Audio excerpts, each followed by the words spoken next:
So what is up, guys? Nick here, helping you to master your technology. I've had the OnePlus 6 for over 2 months now, and in this video I want to share with you my experience using this device. Let's begin by talking about the design and how it's held up, and overall it's been kind of mixed for me. Here's why.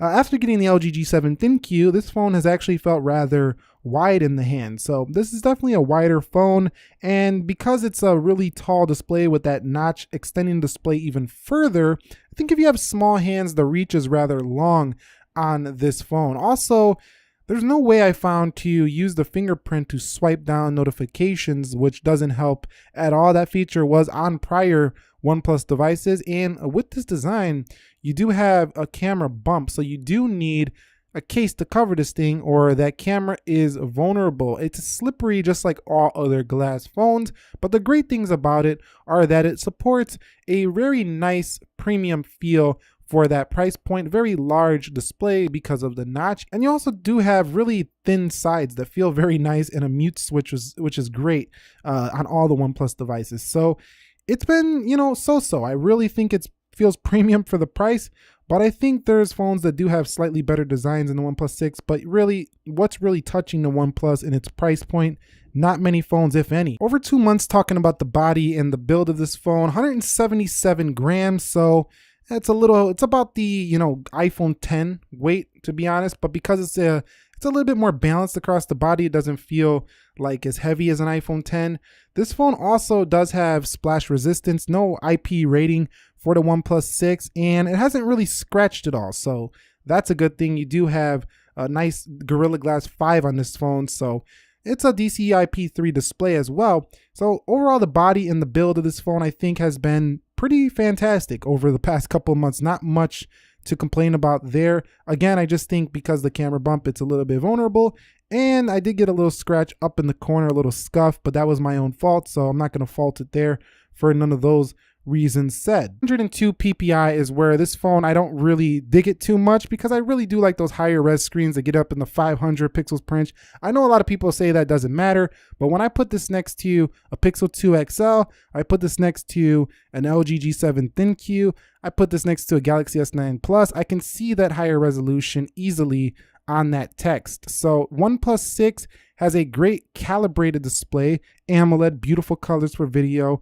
But anybody who puts this next to a higher res 2K or higher display on some of these phones lately, you're gonna see the difference. But again, this is going for value, so you gotta cut corners somewhere, and putting a 1080p panel definitely saves them a few bucks on that. But you can tweak it, and I think it has great viewing angles and extraordinary colors. So very popping colors, and no matter which angle you look at this thing, you're not gonna have an issue. So I think it's a really good display. It just doesn't make my list as the best displays because of its resolution. Over 2 months software, this has been fantastic for the OnePlus 6 in that it just gets updates all the time. So that really makes you feel like OnePlus cares about the community of OnePlus users. I get updates all the time on this phone, and that's something you can't say about a lot of Android phones. This is actually on par, if not more updates than I've seen on the Google Pixel 2 XL. Now, don't get me wrong, you definitely need those updates, but further discussing software, very clean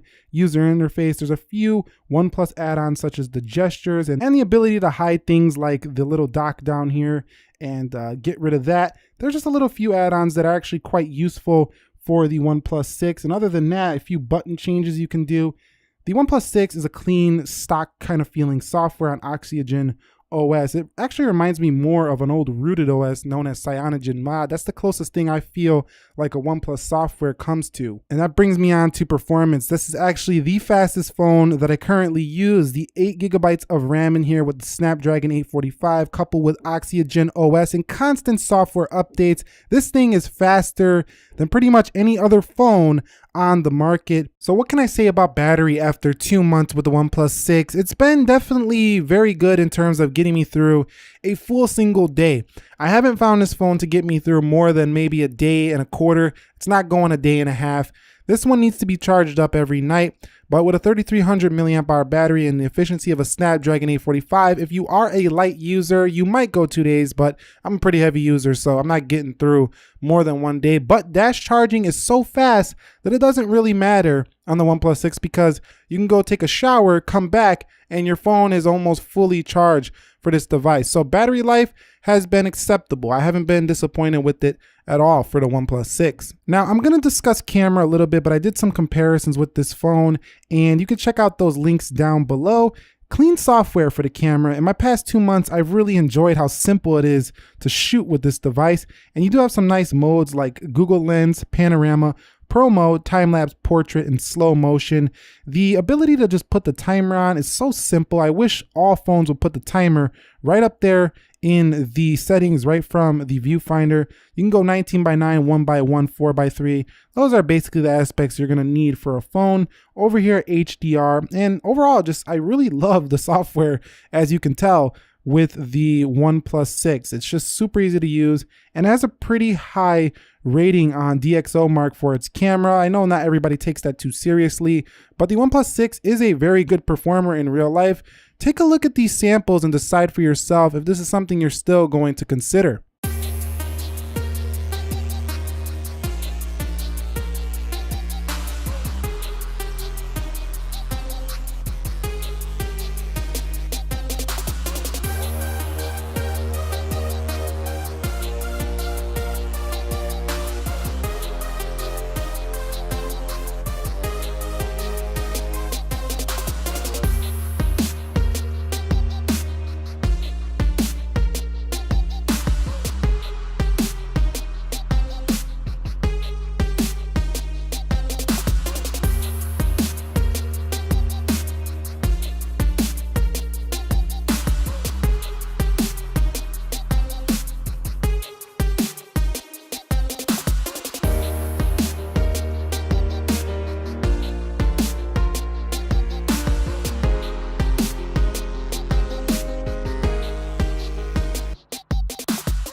Moving on to audio, I didn't really like the audio for this phone. It has a decently loud speaker, but it gets covered up easy, and this is one of its biggest pitfalls. If you're into external audio, you're going to want to get a Bluetooth speaker to pair with this guy, but inclusion of a headphone jack definitely helps out, and Bluetooth was very fast on this phone, so connections, no issues on that front.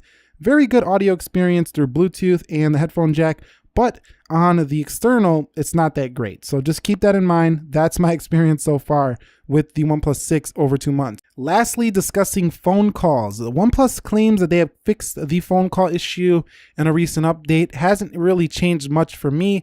The phone calling experience on here has been good, just not fantastic. Sometimes people said they couldn't hear me, and for 2018, we got to do better than this in phone call quality. So if you're watching this OnePlus, I think you need to do a little bit better when it comes to phone call quality. That's not to say all the OnePlus has had this issue, but for some reason, I just haven't been having a great phone calling experience when it comes to people hearing me. Sometimes they say they couldn't hear me on the other end, and for some odd reason, even though I have full bars. So we have arrived at the final conclusion of this video. OnePlus 6, 2 months later. I only made this video because there's so much phones that are being released and coming out very shortly, and this one is still a very compelling option on the market in the OnePlus 6, but I actually wouldn't buy this phone at this current price point. I have it now because I've had it since launch day, but right now you're only a couple months or so away from the Pixel 3. The new iPhones are coming out. Those are probably not on your list if you're looking in the price point of this, but the LCD budget model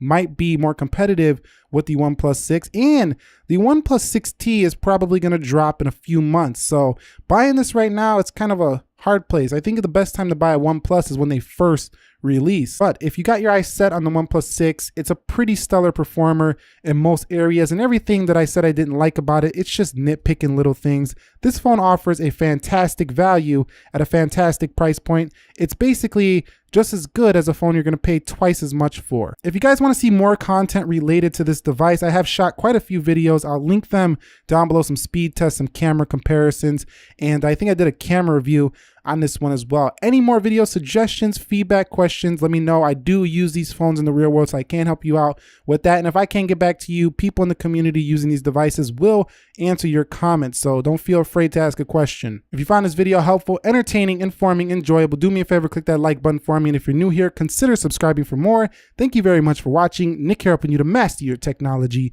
Be sure to be well, and peace.